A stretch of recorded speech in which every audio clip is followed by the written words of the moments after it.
Hello busy people, ఒక original కథతో నేను ఈరోజు మీ ముందుకు వచ్చేసాను. ఇక లేట్ చేయకుండా ఆ కథలోకి వెళ్ళిపోదాం. ఈ కథ పేరు భిన్న అభిప్రాయాలు. ఒక కమ్యూనిటీలోకి కొత్తగా పెళ్ళైన 2 కొత్త జంటలు వచ్చాయి. ఆ 2 ఫ్యామిలీస్ చాలా క్లోజ్ అయ్యాయి. తరచూ కలుస్తూ మాట్లాడుకుంటూ ఉండేవాళ్ళు. ఆ 2 మహిళలు ఒకసారి కలిసినప్పుడు ఈ వీకెండ్ ఎలా గడిచింది అని మాట్లాడుకుంటున్నారు. అందులో ఒక ఆవిడ, మా ఆయన ఇంటికి వచ్చారు, స్నానం చేసి భోజనం చేశారు, నేను మాట్లాడుతున్నా అది వినిపించుకోకుండా నిద్రపోయారు అని చెప్పింది. అందులో ఇంకొక ఆవిడ, మేము మాత్రం సరదాగా బయటికి వెళ్ళాం, షాపింగ్, అలా హ్యాపీగా నడుచుకుంటూ ఇంటికి వచ్చి క్యాండిల్ లైట్ డిన్నర్ చేశామని చెప్పింది.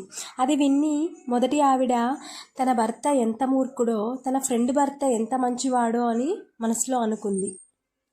ఇప్పుడు ఇదే కదా రెండవ కోణంలో విందాం. ఇప్పుడు ఆ 2 మహిళల భర్తలు ఆఫీస్లో కూర్చొని ఈ వీకెండ్ ఎలా గడిచింది మామా అని మాట్లాడుకుంటూ ఉన్నారు.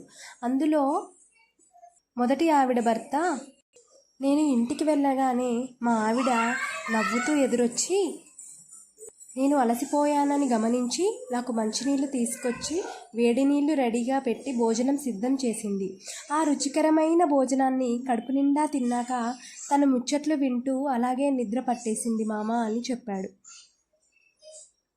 అందులో రెండవ అతను, మా ఆవిడ మాత్రం బయటకు వెళ్లాల్సిందే అని పట్టుబట్టి నన్ను బయటికి తీసుకువెళ్ళి అనవసరమైన వస్తువులు కొని క్యాబ్ బుక్ చేసుకోవడానికి కూడా డబ్బులు లేకుండా నడిచి ఇంటికి వచ్చి, అయ్యో కరెంటు బిల్ కట్టలేదని తెలిసి క్యాండిల్స్ వెలిగించుకొని భోజనం చేశాం మామ, అలాగే పడుకున్నాం అని చెప్పి తన మిత్రుడి భార్య ఎంత మంచిదో అర్థం చేసుకుంటుంది, నా భార్య మాత్రం మూర్ఖురాలు అని మనసులో అనుకున్నాడు.